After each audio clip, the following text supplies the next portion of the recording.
আজকে দুটো ভূতুড়ে গল্প শোনাবো।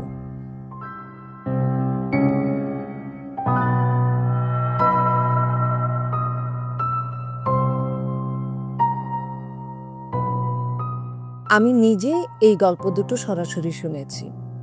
ঘটনাগুলো ভৌতিক হলেও এটা এক ধরনের জটিল মানসিক রোগ। প্রথম ঘটনাটি নিয়ে কথা বলি।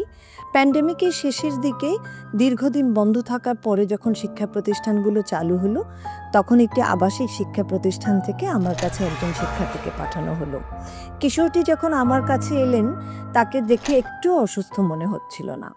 দেখতে বেশ সুন্দর, লম্বা, ফর্সা, স্মার্ট, পরনে ফর্মাল শার্ট এবং প্যান্ট। বোঝার উপায় নেই যে তিনি কোনো মানসিক সমস্যার ভেতর দিয়ে যাচ্ছেন।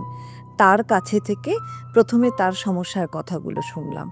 ঘটনাটা এরকম, তিনি একদিন রাত্রে ঘুমিয়ে আছেন।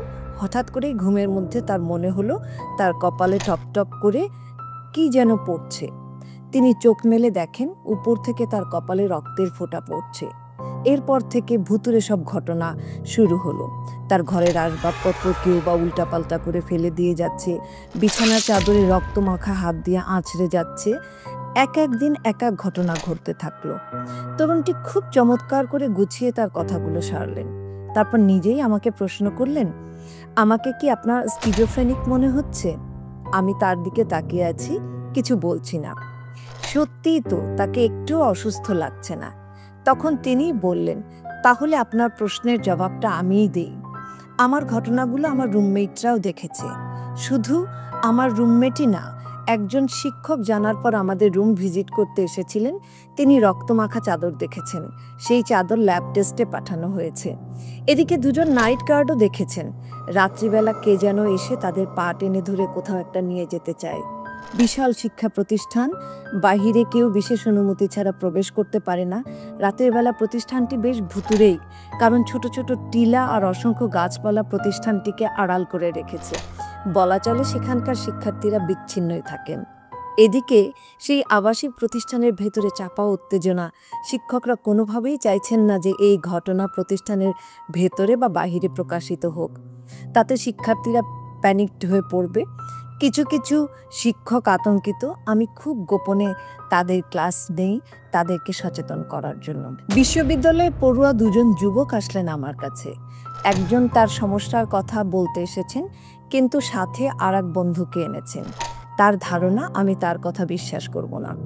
সাহায্যকারী বন্ধুটি আমাকে সরাসরি জিজ্ঞাসা করলেন, প্যারানর্মাল ঘটনাকে সাইকোলজিতে আপনি কিভাবে ব্যাখ্যা করবেন? আমি বললাম, কি হয়েছে, ঘটনাটা প্রথমে জানতে চাই।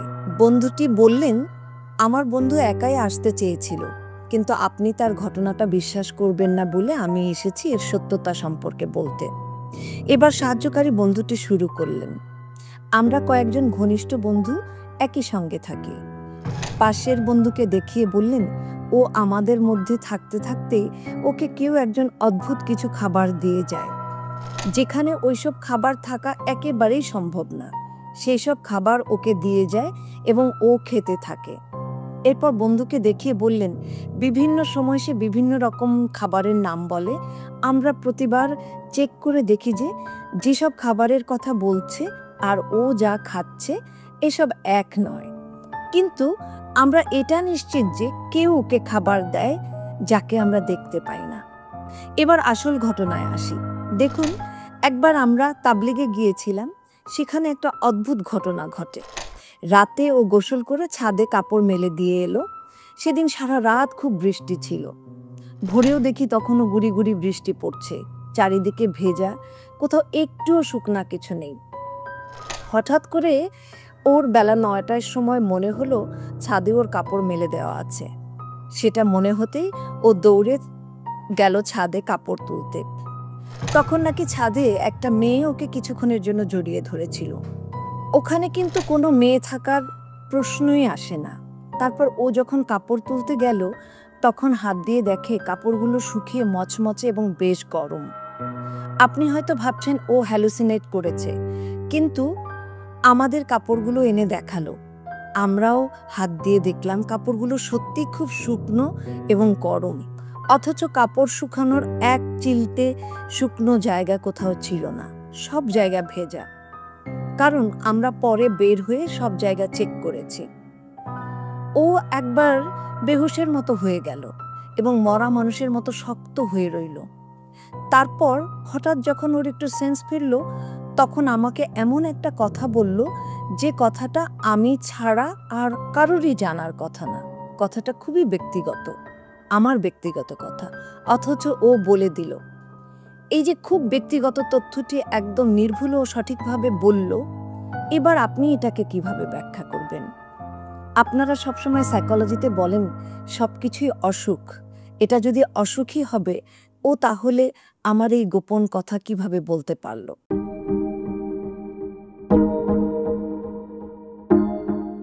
ঘটনাগুলো ভুতুড়ে হলেও আসলে এটা একটা জটিল মানসিক রোগ। এই রোগটিকে শেয়ার ডেলুশনাল ডিসঅর্ডার বা ফলিয়ে ফ্যামিলি বলা হয়ে থাকে। এটা এমন এক ধরনের মানসিক রোগ যেখানে ব্যক্তির মধ্যে এক ধরনের বিভ্রান্তি তৈরি হয়। এই বিভ্রান্তি ঘনিষ্ঠ সম্পর্কের আরেকজন ব্যক্তির মধ্যে ছড়িয়ে পড়ে। সে বা তারা একসাথে একই ঘটনা প্রত্যক্ষ করতে থাকে। এটা সাধারণত পরিবারের সদস্যদের মধ্যেই হয়ে থাকে বেশি, কিন্তু এর বাইরেও যাদের সাথে ঘনিষ্ঠ সম্পর্ক আছে তাদের মধ্যেও ছড়িয়ে পড়তে পারে। এটি সাধারণত দুই ব্যক্তির মধ্যে দেখা যায়, তবে বিরল ক্ষেত্রে অনেকজনের ক্ষেত্রে একসাথে হতে পারে। উদাহরণ হিসেবে 2007 সালে জামালপুরের জগন্নাথগঞ্জ স্টেশনে এক পরিবারের 9 সদস্যের ট্রেনে কাটা পড়ে আত্মহত্যার কাহিনীর কথা বলা যেতে পারে, অথবা 2018 সালের দিল্লির বুরারি ডেথের কথা উল্লেখ করা যেতে পারে, যেখানে এক পরিবারের বেশ কয়েকজন সদস্য একসাথে আত্মহত্যা করে।